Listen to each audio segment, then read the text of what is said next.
Imperfectly competitive markets. Imperfectly competitive markets are markets where there's not so much competition going on.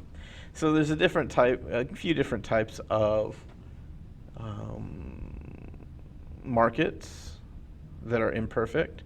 So we have oligopolies. This is a market structure in which a few large sellers control almost all of the production of a good or a service. Notice that there's a few.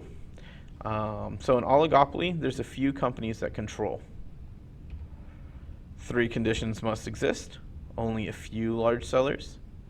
They have to make similar or identical products. And other sellers can't enter or exit the market easily.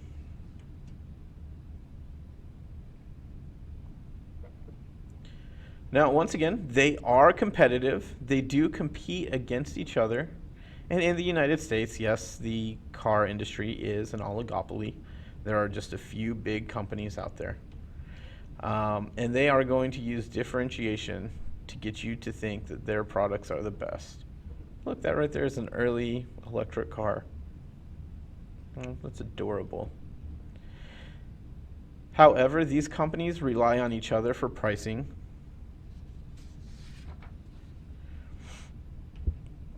So when coming out with new products or new models, they look at how their competition is pricing their models. Now, why would I lower the price of my product? Why would I make my product cheaper than my competitors? Think about it. Why would you do that?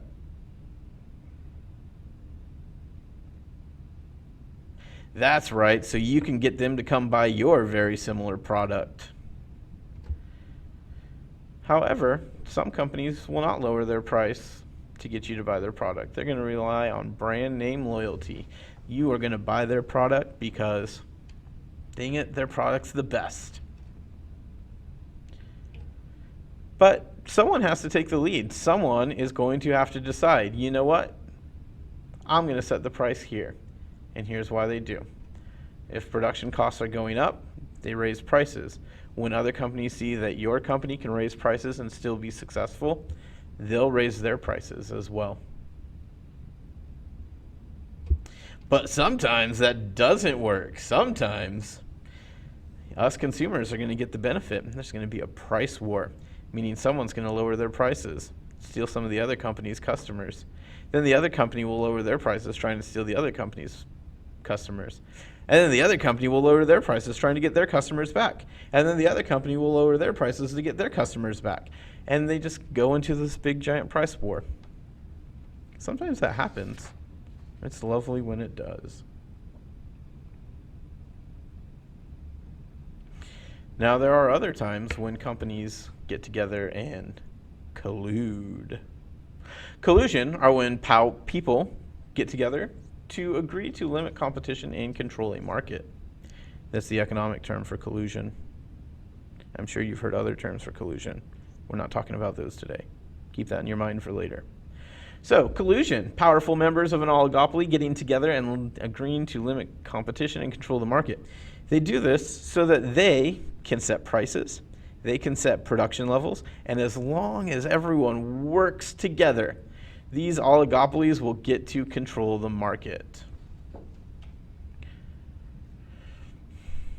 Now, sometimes oligopolies will get together and agree out in the open.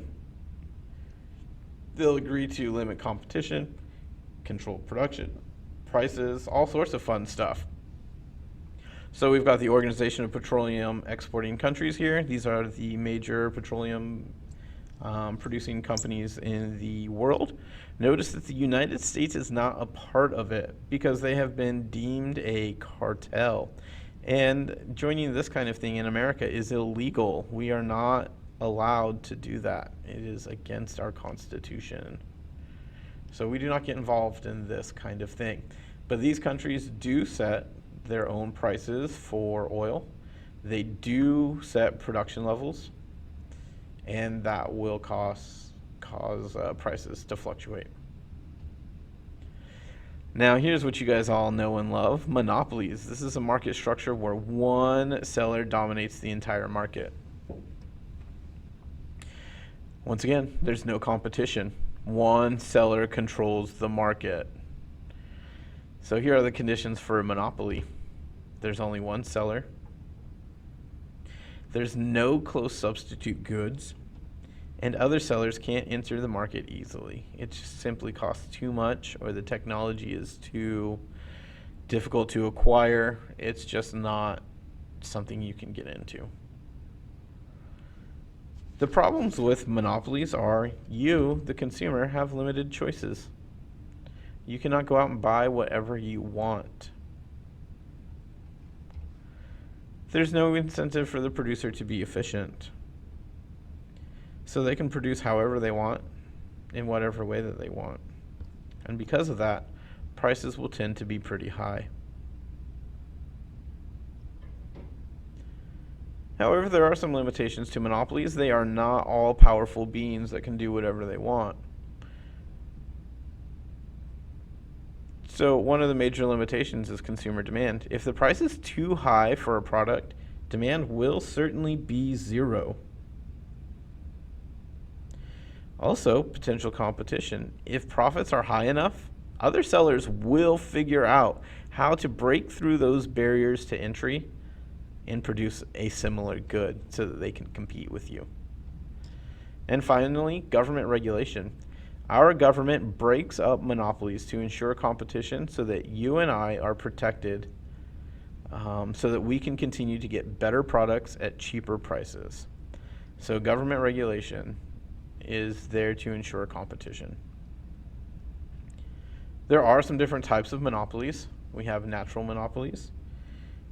These typically exist when competition is inconvenient or impractical.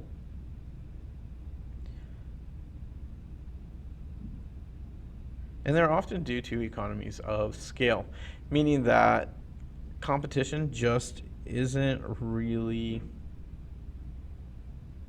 practical due to the infrastructure that the company would need. So here's a couple examples. Pretty big companies. PG&E is a natural monopoly. They exist because the infrastructure to provide gas and electric to our area of the state is just too big and too much money, and really too unsightly for us to have many companies competing. I mean, we don't want to have power lines from 5 different companies up in front of our house. That would be so ugly. Comcast, these are also monopolies. Then you have a geographic monopoly. It exists when a market's potential profits are limited by its geographic location, meaning that there's really not enough demand to support more than one seller. So you're thinking your smaller rural communities, your mom and pop shops. However, they're not very common. Now, because of the internet, we can really shop from anywhere. Amazon is huge. You can now do a lot of your grocery shopping online. So our communication and mobility is so amazing that these are virtually going extinct. So look, there's your mom and pop store. That's from like 2 years ago. Look how far technology's come. Holy crap. All right, next is a technical monopoly. When you develop a brand new technology, you can patent it. And when you patent your technology, you get a 14-year production monopoly. Oh, not 14, it's 17. And that is so that you can research and develop your technology and continue to improve it rather than just throw something out there for the consumers to have, hoping they're gonna like your product and hoping that no one else is going to steal your technology. So no other company can manufacture or sell the product, and that's why patents are so important. That's basically giving you a 17-year monopoly on that. Oh, that is a cool plane right there. A government monopoly exists when governments allow cities, counties, etc. to monopolize products and services. So you've got these kinds of things right here. Water, sewer, garbage, fixing the roadways. Those kinds of things are all government monopolies.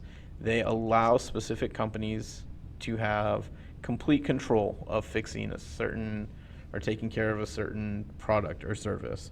And that's so that things get done more efficiently. And that's it. Congratulations, you finished. Yay.